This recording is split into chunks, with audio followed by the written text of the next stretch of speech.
Chabahar पे जो अमेरिकी वक्तव्य आया है, जिसमें कि उन्होंने जो पुराने वेवर दिए थे उसको उन्होंने रिवोक किया है। हम लोग इसको अभी इसकी स्टडी कर रहे हैं, इसको एग्जामिन कर रहे हैं कि किस प्रकार से हमारे ऊपर इसका प्रभाव पड़ेगा, भारत के ऊपर कैसे प्रभाव पड़ेगा। सी you would have seen the press statement which was issued by the US side yesterday on revocation of sanctions waiver that applies to Chabahar port. We are presently examining the implications that this revocation has for India. Krishna Mohan, आपका सवाल भी Saudi अरब के ऊपर था। देखिए, मैंने बताया कि जैसे कि हमारे और सऊदी अरेबिया के बीच में एक सामरिक साझेदारी है और हम चाहते हैं और ये हमारा उम्मीद है कि ये सामरिक साझेदारी दोनों देशों के जो आपसी हित हैं और आपसी संवेदनशीलताएं हैं उनको साथ में लेके आगे बढ़ेगी। Can we go ahead? Huma. Sir, there are reports related to Saudi and Pakistan defense pact that UAE and Qatar are also planning to join this pact. So is India talking to those two countries? And my second question is that is India hosting Taliban leadership later this month?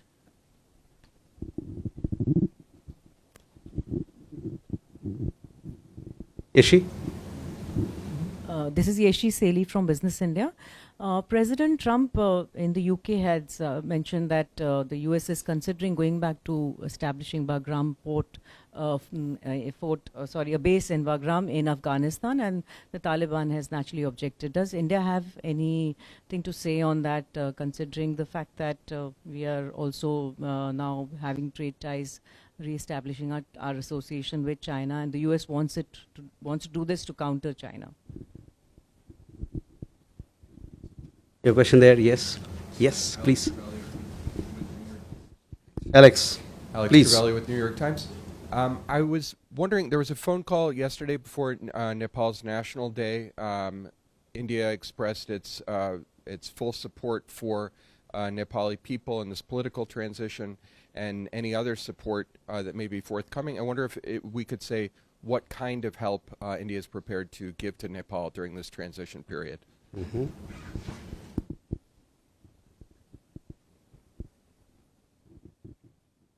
Okay, first we agree.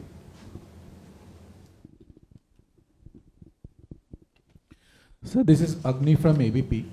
My question is there any possibility of in-person meeting between US President and Indian Prime Minister during the upcoming ASEAN Summit in Malaysia? Thank you.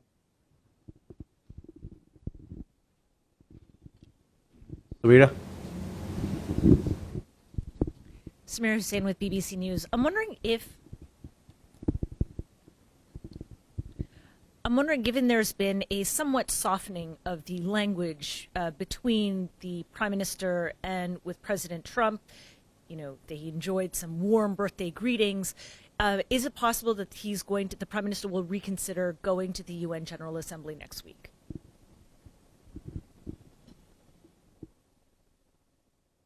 Okay. So first, Huba, your question regarding whether we're having conversation with UAE or not, or with Qatar or not. Recently, we had a telecon between the Emir of Qatar and a Prime Minister. You would have seen that readout. We also have regular consultations with UAE, the Minister of State for Foreign Relations. She was here, and our Foreign Secretary met and discussed all that encompasses India-UAE ties, and very expansive ties, let me tell you. So these conversations continue to happen, and I would like to, for more details, I would like to refer you to the press releases that we've issued on Afghanistan. Our engagement with Afghan authorities, like we have said before, our engagement with the Afghan authorities continue, and if and when we have an update in that regard, we'll surely share with you. Yeshi, your question regarding Bagram base, look, this is an issue between United States and a third party, so it's a question which will be best answered by the spokesperson of either of the two countries. On Alex, your question regarding Nepal, you would have seen, when the new interim government happened in Nepal, we issued a statement. We welcomed the new interim government.